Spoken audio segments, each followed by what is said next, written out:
Welcome to news and నిజాలు. This is Lumbini. మన దేశంలో బీజేపీ పార్టీకి డిఫరెంట్ కాన్స్టిట్యుయెన్సీలో చాలా స్ట్రాంగ్ హోల్డ్ ఉంది అండ్ కంచుకోట లాంటి ప్రదేశాలు చాలా ఉన్నాయి. దాంట్లో బీహార్లో ఉన్న Bankipur constituency very much crucial. So దాంట్లో కూడా 30 years నుండి ఒక బీజేపీ క్యాండిడేట్ గెలుస్తూ వస్తున్నారు. అంటే లాస్ట్ టైం మనం చూసుకుంటే నితిన్ నబీన్ గారు 5 times గెలిచారు అండ్ వాళ్ళ ఫాదర్ 4 times గెలిచారు. సో ఆయన ఆల్ ఇండియా ప్రెసిడెంట్ గా రాజ్యసభకి వెళ్లారు కాబట్టి ఆ సీట్ ఖాళీ అయింది and of course bypoll connect చేశారు.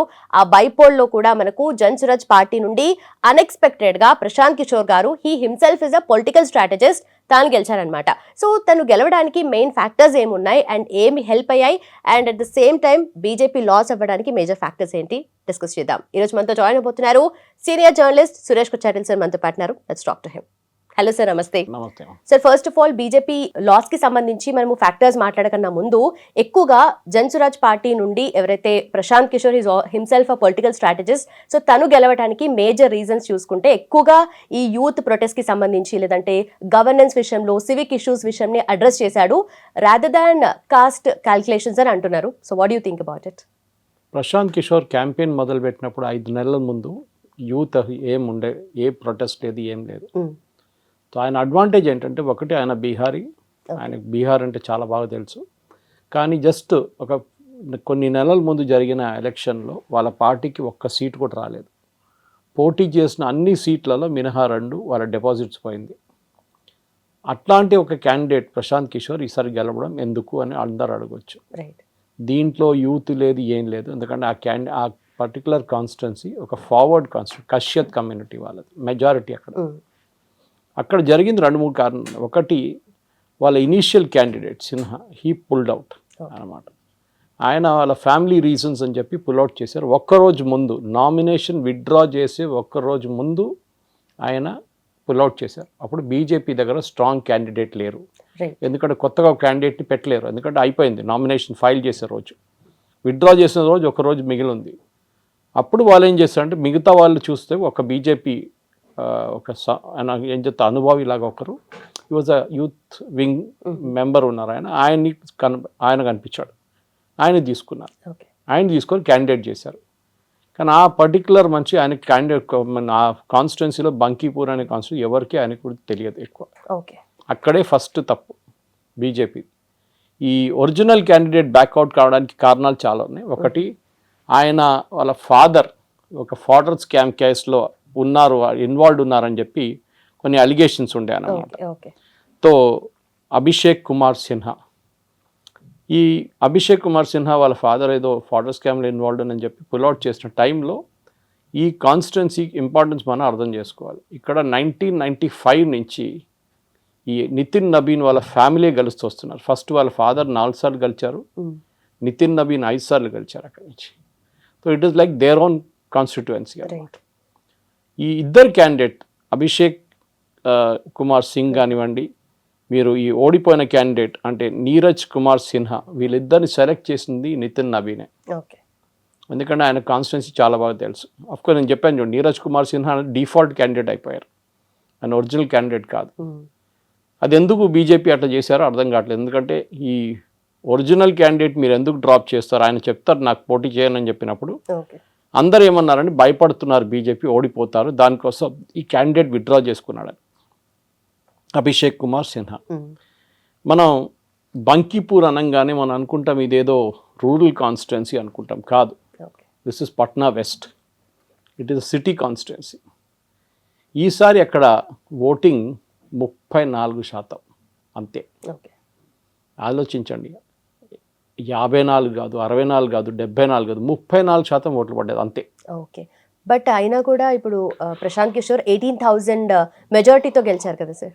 లాస్ట్ టైం నితిన్ నబీన్ 59,000 ఓట్లతో గెలిచారు. ఆయన ఎప్పుడు 40 కన్నా తక్కువ గెలవలేదు. ఓడిపోయిన క్యాండిడేట్ మీద 40,000 ఓట్ల కన్నా ఎక్కువ మెజారిటీతో ఉన్నారు ఇప్పుడు 5 సార్లు. ఒకటి బైపోల్ ఉన్నాడు మీట్లో, వాళ్ళ ఫాదర్ చనిపోయినప్పుడు then he contested. So technically 4.5 అని చెప్పచ్చు. ఎప్పుడు 40,000 కన్నా తక్కువ గెలవలేదు. లాస్ట్ టైం 59,000 ఓట్లతో గెలిచారు. ఇప్పుడు కారణాలు చూసుకుంటే, ఒకటి మెయిన్ రీజన్ ఏంటంటే ఏ రోజు నితిన్ నబీన్ గారు ప్రెసిడెంట్గా నామినేట్ అయ్యారు బీజేపీది, ఆ రోజు ప్రశాంత్ కిషోర్ ఆ కాన్స్టిట్యున్సీలో క్యాంపెయినింగ్ మొదలుపెట్టారు 5 నెలల ముందు. ఓకే. మీరు అన్నారు కదా సీజేపీ అది ఇది, సీజేపీ ఏం లేదు. ఆ టైంలోనే మీరు అప్పుడున్న వస్తున్న ఒపీనియన్ పోల్స్ చూస్తే అప్పుడే చెప్పేశారు ప్రశాంత్ కిషోర్ గెలవబోతాం. ఓకే. ప్రశాంత్ కిషోర్ని నేను 2013లో ఫస్ట్ కలిశాను. నేను అహ్మదాబాద్కి వెళ్ళినప్పుడు మోదీ గారు ఆఫీస్లో ఉన్నారు. ఆయన మోదీ గారిని ఒక ఫంక్షన్కి చీఫ్ గెస్ట్గా ఇన్వైట్ చేయడానికైనా ఆయన అప్పుడు గుజరాత్ ముఖ్యమంత్రి. హైదరాబాద్లో ఒక ఫంక్షన్ ఉంది సిఐఏ వాళ్ళది, వాళ్ళ ఒక లెటర్తో సహా నన్ను అక్కడ పంపించారు. సో మోదీ గారిని ఇన్వైట్ లెటర్ ఇచ్చి దాని తర్వాత ప్రశాంత్ కిషోర్ అక్కడే ఉన్నారు, ఒకసారి మాట్లాడామంతే. దాని తర్వాత ప్రశాంత్ కిషోర్ కలిసింది నేను 2014 లోక్సభ ఎలక్షన్లో. మోదీ గారు అప్పుడు దాకా ప్రైమ్ మినిస్టర్ క్యాండిడేట్గా డిక్లేర్ చేశారు. వారణాసి నుంచి పోటీ చేస్తున్నారు, ఇంకోటి గుజరాత్ గాంధీనగర్ నుంచి పోటీ చేస్తున్నారు. సో నేను ఫస్ట్ హైదరాబాద్లో ఉన్నప్పుడే మనం ఇక్కడ హైదరాబాద్లో ఉన్న కొన్ని చోట్లలో మనం హోలోగ్రామ్ టెలికాస్ట్ చేశాం మోదీ గారిది. 3D పెట్టేసి ఒక ట్రక్లో తీసుకొచ్చి ఒకటే ప్లేస్ మోదీ గారు అహ్మదాబాద్లో కూర్చొని అక్కడి నుంచి ఆ టెక్నాలజీ యూస్ చేస్తే ఆయన ఒక 200-300 చోట్ల ఆయన కనిపిస్తారు అనమాట. విజయ్ కూడా యూజ్ చేశారు Tamil Nadu. So it's an old technology కానీ very reliable. First day flop అయింది అనుకోండి. నేను ఓంగీర్లో చేశాం first day and I was incharge. ఆ రోజు శాటిలైట్ ప్రాబ్లం వచ్చి అన్ని చోట్లలో క్యాన్సిల్ అయిపోయింది ప్రోగ్రామ్. నెక్స్ట్ డే మళ్ళీ పెట్టాం, సక్సీడ్ అయింది అది. ఇంద్రసేన్ రెడ్డి వీళ్ళందరూ వచ్చారు ఆ టైంలో అక్కడ. తర్వాత మనం హైదరాబాద్లో కూడా చేసాం, వివేక్ వర్ధని అక్కడని మనం చాలా మటుకు స్కూల్స్లో చేసాం, కాలేజెస్లో చేసాం, గ్రౌండ్స్లో వాళ్ళ గ్రౌండ్లో. మా దగ్గర సెల్ఫిష్ ఇంట్రెస్ట్ ఉంటే అల్వాల్లో కూడా చేశాను నేను. కానీ ప్రశాంత్ కిషోర్ది మెయిన్ అడ్వాంటేజ్ ఏంటంటే ఆయన టీం తీసుకొచ్చారు చూడండి, ఆ team is very good. Okay, ఆ టీంని మీరు వాళ్ళు ఇనీషియలీ వాళ్ళ పేరు సిటిజన్స్ ఫర్ అకౌంటబుల్ గవర్నెన్స్ అని ఉండే, తర్వాత ఐపాక్గా మారిపోయింది అది. Initially citizens for accountable governance CAG, మన సిఏజీ కాదు, గవర్నమెంట్ సిఏజీ కాదు, ప్రైవేట్ సిఏజీ. దీంట్లో వచ్చిన చాలామంది తర్వాత నాకు క్లోజ్ ఫ్రెండ్స్ అయ్యారు. వాళ్ళు డాయిష్ బ్యాంక్ నుంచి, హెచ్ఎస్బిసి నుంచి, కోక్, పెప్సీ, బోయింగ్ ఇట్లాంటి పెద్ద పెద్ద అమెరికన్ అండ్ యూరోపియన్ కంపెనీస్ నుంచి చాలామంది ఇండియాకి 2-3 నెలలు లీవ్ తీసుకొని వచ్చారు ఈ క్యాంపెయిన్ నడిపేయడానికి మోదీ గారు. అదే టైంలో మీకు గుర్తుంటుంది మనీశంకర్ అయ్యర్ ఒక కామెంట్ చేశారు.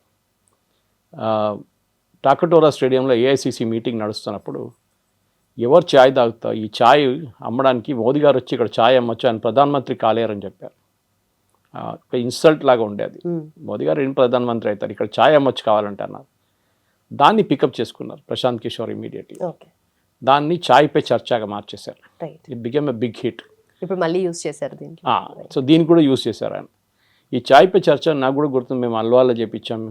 వీడియోకాన్ది ఆల్మోస్ట్ చాలా వందలాది సెట్స్ తెచ్చుకున్నాం, డిటిహెచ్ తెచ్చుకొని ఛాయ్ పే చర్చ లైవ్గా నడిపించాం. మోదీ గారు అడ్రస్ చేస్తారు, ఇక్కడ ఆడియన్స్ కూర్చుంటారు, కొంతమంది ప్రశ్నలు అడుగుతారు.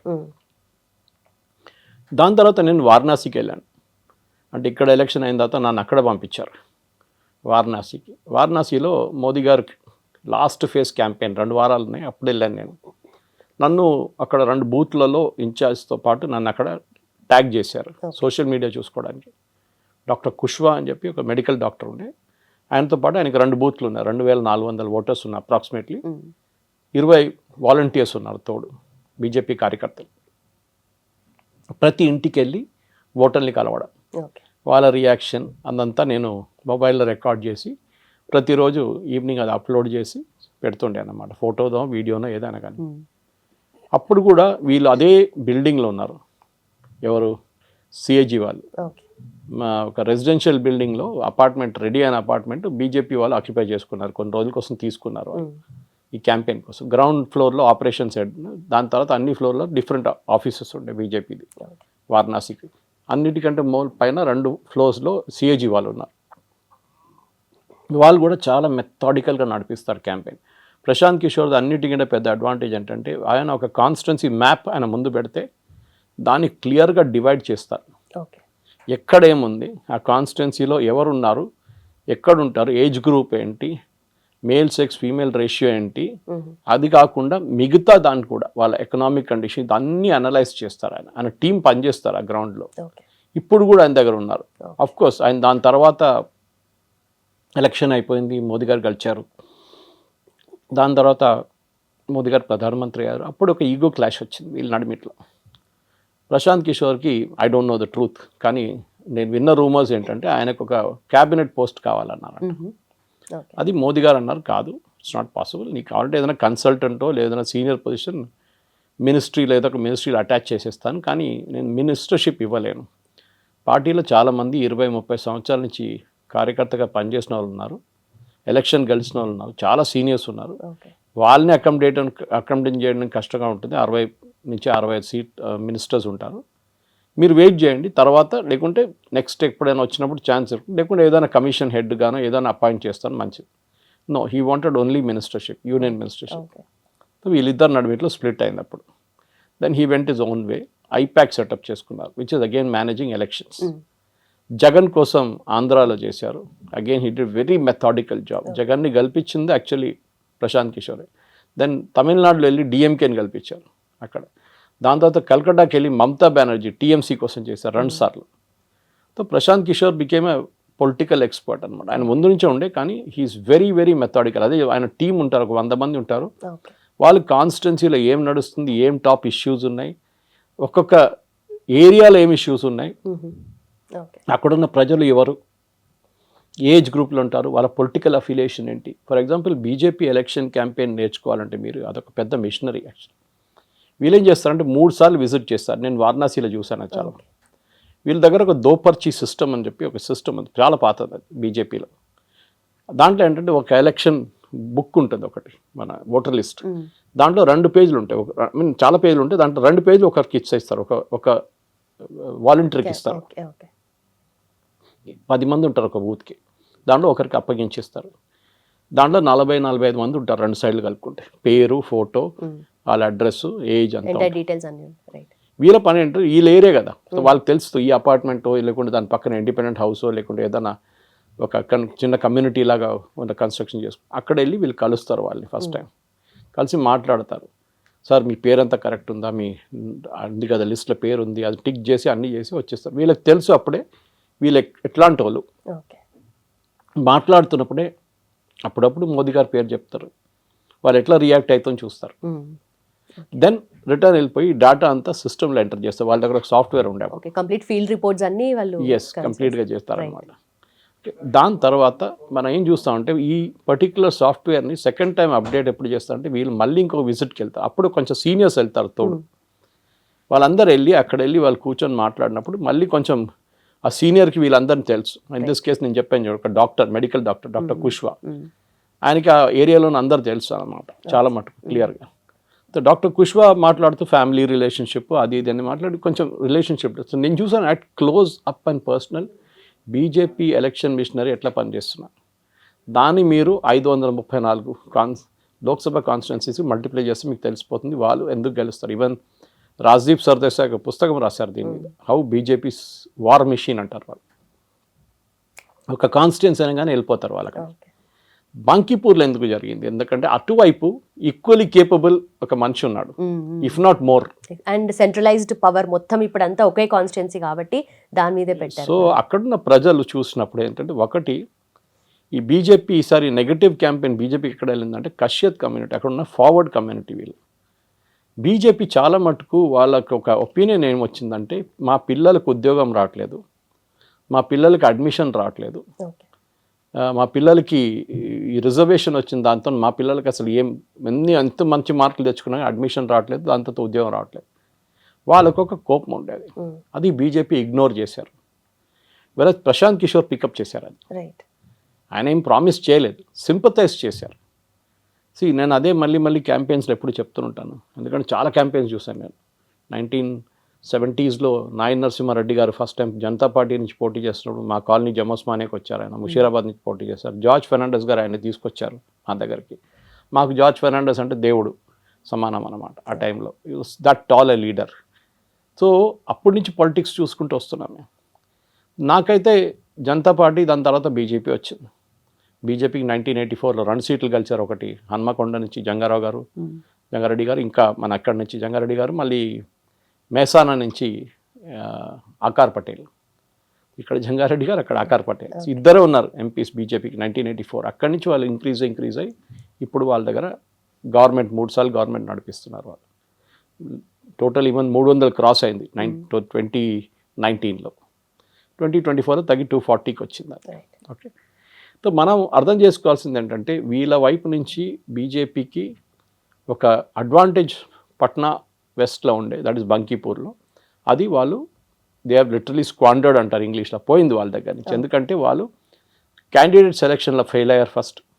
సెకండ్, వాళ్ళు క్యాంపెయిన్ చాలా మటుకు ఏం చేయలేకపోయారు అక్కడ, ఎందుకంటే పాజిటివ్గా ఏం కన్వే చేయలేకపోయారు. నితిన్ నబీన్ గారు వాళ్ళు అనుకున్నారు, ఒక స్టేట్మెంట్ వచ్చింది, అది ఏఐ బేస్డ్ అంటున్నారు ముఖ్యమంత్రి పేరు మీద.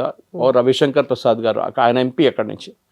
Okay, he's a part of the ఈ బంకీపూర్ అని చెప్పేది పట్నా వెస్ట్, అక్కడ ఒక కాన్స్టిట్యున్సీ, అసెంబ్లీ కాన్స్టిట్యూ, ఆ సెగ్మెంట్లో వీళ్ళిద్దరు పేర్లు ఎవరిలో పేర్లో ఒక ఆడియో క్లిప్ వెళ్ళింది బయటికి. ఏ కుక్కనా పిల్లిని అక్కడ నిలబడిపిస్తే బీజేపీ పేరు మీద వాళ్ళు గెలుస్తారు అని చెప్పి గ్రాంటెడ్గా తీసుకున్నారేమో అని చెప్పి దట్ డ్యామేజ్ బీజేపీ కన్సిడరబ్లీ. తర్వాత అది ఏ అయింది, పోలీస్ కంప్లైంట్ ఫైల్ చేశారు, కానీ డ్యామేజ్ వాజ్ డన్. అంటే you have taken it for granted. BJP voter ఎవరికి వేస్తారు, ఫార్వర్డ్ కమ్యూనిటీకి అసలు వాళ్ళు మనకే వేస్తారు, ఇంకెవరికి వేయరు అని చెప్పి ఒక ఫీలింగ్ ఉండే అన్నమాట. అది బీజేపీ చేసిన పెద్ద తప్పు. ఎందుకంటే ఫార్వర్డ్ క్యాస్ట్ని they taken it for granted. ఇది మనం దీనికన్నా ముందు 2024 లోక్సభ ఎలక్షన్లు చూసాం మనం. అప్పుడు ఉత్తరప్రదేశ్లో యోగి ఆదిత్యనాథ్ గారు సెలెక్ట్ చేసిన క్యాండిడేట్స్ని రిజెక్ట్ చేసి కొత్త క్యాండిడేట్స్ని పెట్టారు బీజేపీ. అది చేసిన పెద్ద తప్పు. అప్పుడు దాంతో బీజేపీ 80 సీట్లలో చాలా తక్కువ 30+ సీట్లోనే గెలిచారు బీజేపీ. అది సెలెక్షన్, క్యాండిడేట్ సెలెక్షన్. ఎందుకంటే యూపీ, బీహార్ లాంటి మన ఆంధ్ర లాగానే క్యాస్ట్ చాలా ఇంపార్టెంట్ ఫ్యాక్టర్. దాంతోపాటు సబ్ క్యాస్ట్ చాలా ఇంపార్టెంట్ ఫ్యాక్టర్. దాంతోపాటు మీరు క్యాండిడేట్ ఎక్స్పీరియన్స్ మీద ఉంటుంది. ఫర్ ఎగ్జాంపుల్ మధ్యప్రదేశ్లో జరిగిన ఎలక్షన్లో అక్కడ కూడా బైపోల్ ఉండే. అక్కడ బీజేపీ ఒక స్ట్రాంగ్ క్యాండిడేట్ ఉండే వాళ్ళ దగ్గర. అఫ్కోర్స్ అది కాంగ్రెస్ సిట్టింగ్ సీట్, అక్కడ ఉన్న లెజిస్లేటర్ డిస్క్వాలిఫై అయిపోయారు ఏదో ఫ్రాడ్ కేసులో. సో బైపోల్ జరుగుతుంది, కొత్త క్యాండిడేట్ని కాంగ్రెస్ తీసుకొచ్చారు. ఆ కాంగ్రెస్ క్యాండిడేట్ మీద చాలా కరప్షన్ అలిగేషన్స్ ఉంది, కానీ వాళ్ళు క్యాండిడేట్ మార్చలేదు. ఎందుకంటే ఇది వెరీ స్ట్రాంగ్ గై. కరప్షన్స్ అలిగేషన్ ఉండి అండి అన్నారు. అదే టైంలో ఇక్కడ బంకీపూర్లో క్యాండిడేట్ని రీప్లేస్ చేశారు. ఆయన తప్పు కూడా కాదు, వాళ్ళ నాన్నగారిది ఏదో ప్రాబ్లం ఉందని చెప్పి పాపం క్యాండిడేట్ని తీసేశారు. వాళ్ళు ఏమనుకున్నారంటే ప్రశాంత్ కిషోర్ దీనంటే పడతాడు, కరప్షన్ అలిగేషన్స్ అని చెప్పి దాని పక్కన జరిపేశారు. మధ్యప్రదేశ్ అదే జరిగింది. ఆ స్ట్రాంగ్ క్యాండిడేట్ని తీసి ఏదో వీక్ క్యాండిడేట్ని తీసుకొచ్చి పెట్టారు బీజేపీ. 6,000 ఓట్లతో అక్కడ కూడా ఓడిపోయారు. గుజరాత్లో గెలిచారు, అది వాళ్ళ సేఫ్ ఏరియా, వాళ్ళు గెలిచారు. కానీ ఈ 2 సీట్లలో మీరు చూస్తుంది ఏంటంటే బీజేపీ ఒక ఏం చెప్తారు, మేము ఎట్లయినా గెలిచేస్తాంలే అని చెప్పి ఒక యాటిట్యూడ్ వచ్చేస్తుంది. ఇంకోటి ఎక్స్పెరిమెంటేషన్ చేస్తున్నారు, కొత్త క్యాండిడేట్ని తీసుకొచ్చి బ్యాక్ సీట్ డ్రైవింగ్ అంటారు మన దాంట్లో పొలిటిక్స్లోది.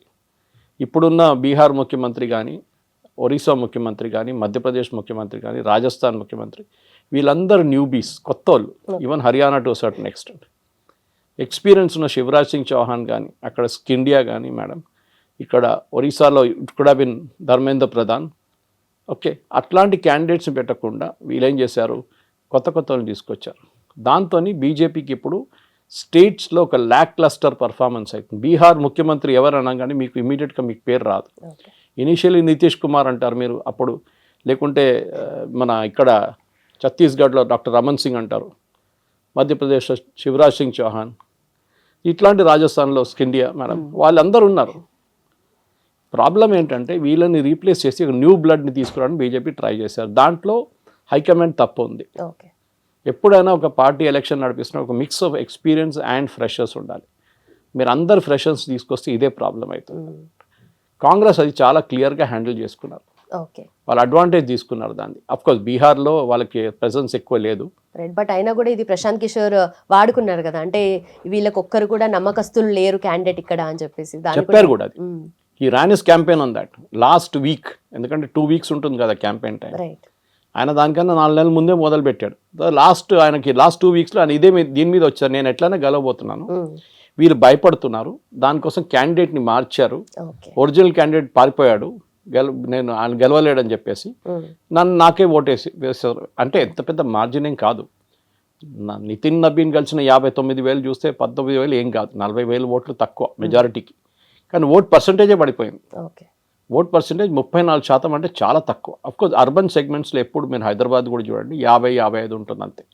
హైదరాబాద్ అంటే మెడ్చల్ మల్కాజిగిరి, హైదరాబాద్, మన సైబరాబాద్ అన్నీ కలుపుకుంటే ఇక్కడ ఉన్న అన్ని కాన్స్టిట్యున్సీలో 50-55 దానికన్నా పైకి వెళ్ళదు. ఓకే. బహుశా ఈసారి ఇంక్రీజ్ అవుతుంది, ఎందుకంటే ఫేక్ ఓటర్స్ అందరిని తీసేసినప్పుడు ఒక 65-70 దాకా వెళ్తుంది ఈసారి. ఇది ఒక లెసన్ బీజేపీకి. ఓకే. దీనిలో కొంతమంది సీజేపీ అని చెప్పారు, సీజేపీకి ఏం ఇన్ఫ్లుయెన్స్ లేదు, ఎందుకంటే ఈ ఎలక్షన్ క్యాంపెయిన్ దానికన్నా ముందే డిసైడ్ అయిపోయింది. Right. Okay, it was purely Prashant Kishor's ఒక పర్సనల్ కరిష్మా అని చెప్పొచ్చు. నేను ఒక బీహారీ అండ్ మోదీ గారు ఏం చెప్పారంటే అక్కడ ఫస్ట్ బీహార్లో అసెంబ్లీ ఎలక్షన్ జరిగినప్పుడు మీ పిల్లలకి నేను డేటా ఇస్తాను, వాళ్ళు నేర్చుకోవచ్చు అని చెప్పారు. అంటే కంప్యూటర్ నేర్చుకోవచ్చు, ఇంటర్నెట్ యాక్సెస్ చేసుకోవచ్చు, డేటా ఇస్తున్నాను మీకు అని చెప్పేసి.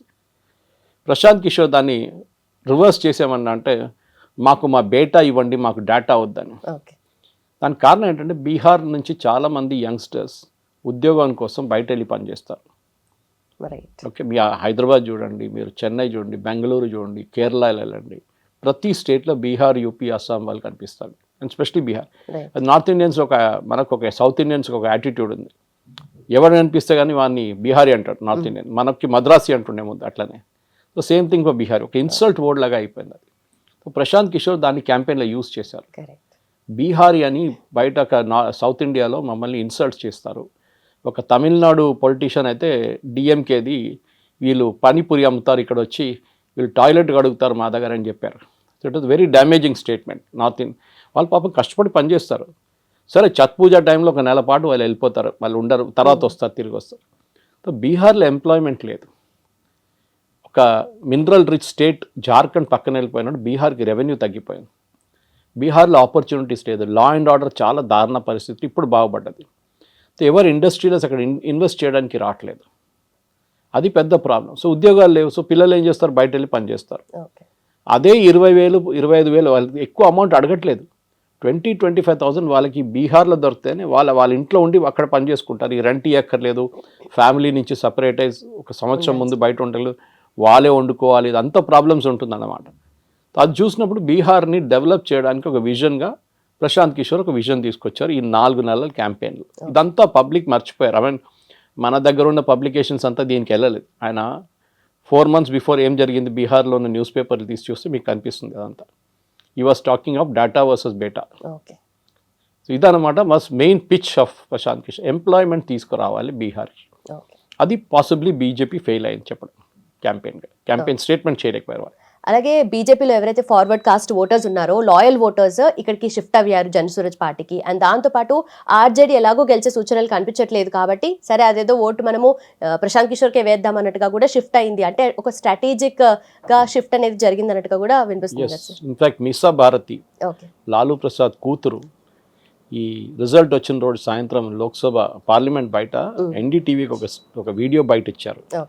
ఆమె ఏం చెప్పిందంటే ఇది కావాలని చెప్పి బీజేపీ వాళ్ళు ఓట్ ట్రాన్స్ఫర్ చేశారు ప్రశాంత్ కిషోర్ కని. అది మనం యాక్చువల్లీ ఫస్ట్ నవ్వుతాం, కానీ యాక్చువల్ చూసే ఒక స్ట్రాటజిక్ మూవ్. తర్వాత నేను అదే రోజు సాయంత్రం నాకు ఒక వాట్సాప్ మెసేజ్ వచ్చింది, దాంట్లో జోసెఫ్ విజయ్ని తీసుకొచ్చి డిఎంకేని ఫినిష్ చేశారు బీజేపీ, ఇక్కడ ప్రశాంత్ కిషోర్ని తీసుకొచ్చి బీహార్లో ఆర్జేడీని ఫినిష్ చేసేస్తారా? అప్పుడు ఏమవుతుంది, ఆర్జేడీ ఉండదు, కాంగ్రెస్ ఉండదు, it be Prashant Kishor versus BJP. ఇది బీజేపీ ఆడుతున్న గేమ్ ప్రతి స్టేట్లో.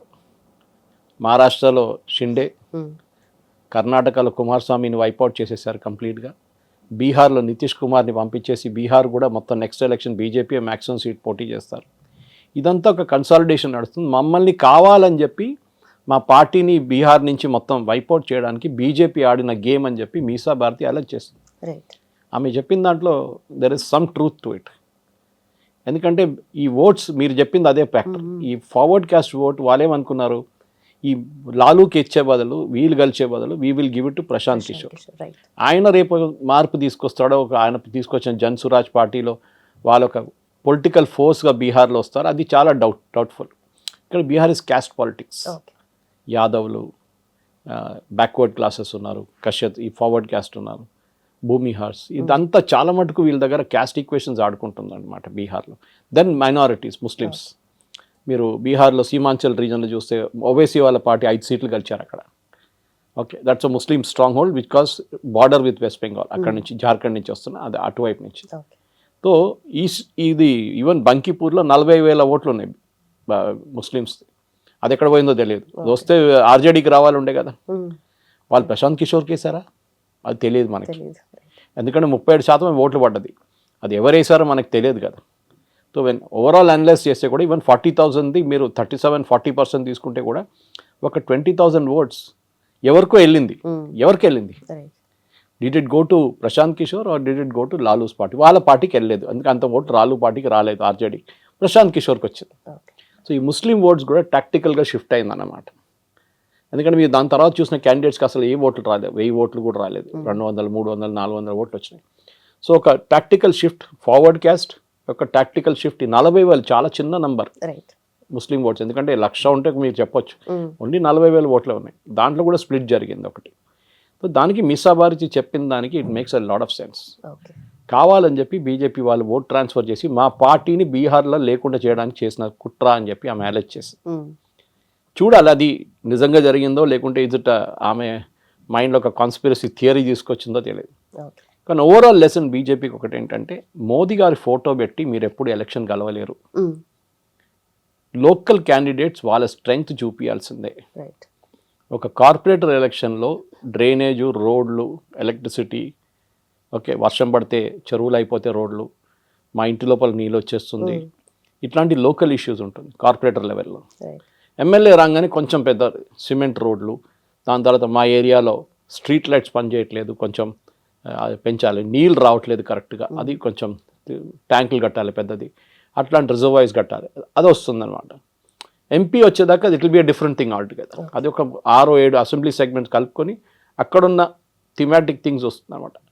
ఆ కాన్స్టిట్యున్సీ డెవలప్మెంటు, అక్కడ తీసుకురావాల్సిన ప్రాజెక్ట్స్, ఐటీ కంపెనీలు, ఫార్మా కంపెనీలు, మిగతా మ్యానుఫ్యాక్చరింగ్ కంపెనీస్ తీసుకురావాలంట.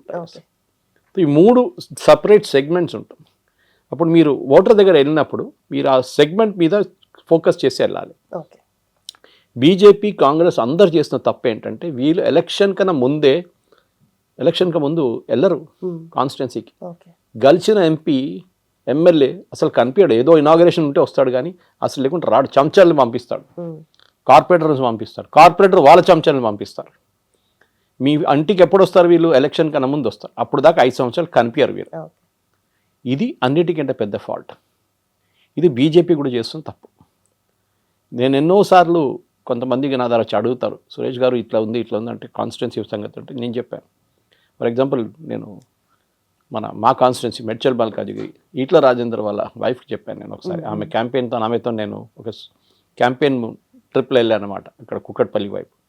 అప్పుడు చెప్పాను, మేడం ఈ కాన్స్టిట్యున్సీలో 38 లక్షల ఓటర్స్ ఉన్నారు, బోడుపల్లి నుంచి కుక్కట్పల్లి దాకా. మీరు look at the geography of this place. మీరు ఒక సంవత్సరం పాటు మీకు టైం ఇస్తే కూడా మీరు కవర్ చేయలేరు, అంత పెద్ద కాన్స్టిట్యున్సీ, ఇండియాస్ బిగ్గెస్ట్ కాన్స్టిట్యున్సీ. అప్పుడు మీరు ఏం చేయాలి? యూ షుడ్ ఎన్ష్యూర్ దట్ మీ దగ్గర ఉన్న అసెంబ్లీ లెవెల్లో ఉన్న క్యాండిడేట్స్, వాళ్ళు గెలవలేదు, ఎవరు గెలవలేదు అసెంబ్లీలో ఆ ఏరియా నుంచి, కానీ వాళ్ళని మీరు పెట్టి వాళ్ళతో పని చేయించుకుంటే ఈ రాజేందర్ గారు గెలిచిన తర్వాత ఈ కెన్ గో. అదర్వైజ్ ఆయన ఒక ఫంక్షన్కో, ఒక పెళ్లికో, లేకుంటే ఒక షాప్ ఇనాగ్రేషన్కో, దానికి దీనికి ఆయన పిలుస్తారు. కానీ మన అపార్ట్మెంట్లో ఉండేవాళ్ళు most commonly middle class complaint ఏంటంటే, మమ్మల్ని ఎవరు పట్టించుకోరు. ఓకే, అది నిర్మలా సీతారామన్ గారు ఇన్కమ్ ట్యాక్స్ పట్టించుకోరు. ఓకే, మాకు బెనిఫిట్స్ ఏం రాదు, పెట్రోల్ ప్రైసెస్ ఎక్కువైతే మాకు బెనిఫిట్స్ ఏమి ఉండదు, కరెంటు మాకు ఫ్రీ ఇయర్, ఉచితం ఇయర్, అక్కడ రైతులకు ఇస్తారు, 100 ఎకర్లు ఉన్న రైతులకు కూడా ఫ్రీ ఉచిత కరెంట్ ఇస్తారు, మాకేం లేదు.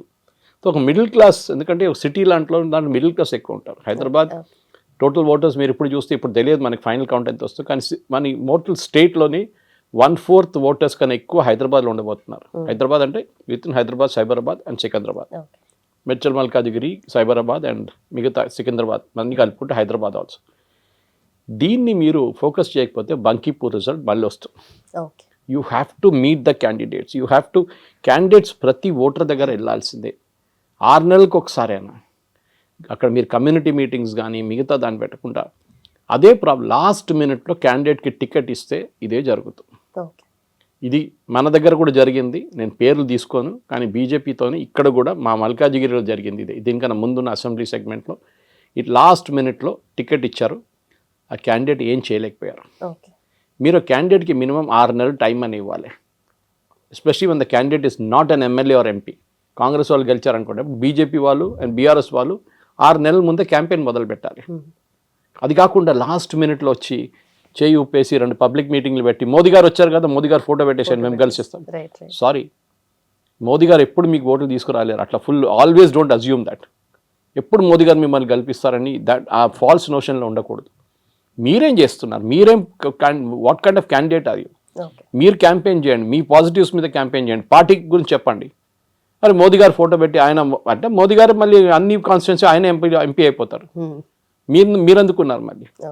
ఇది పెద్ద ప్రాబ్లం. సో బంకీపూర్లో కూడా నితిన్ నబీన్ వస్తే గెలిచిస్తాం, కుక్క పిల్లిని పెట్ట కూడా బీజేపీ గెలిచిస్తారు. That is the wrong notion అన్నమాట.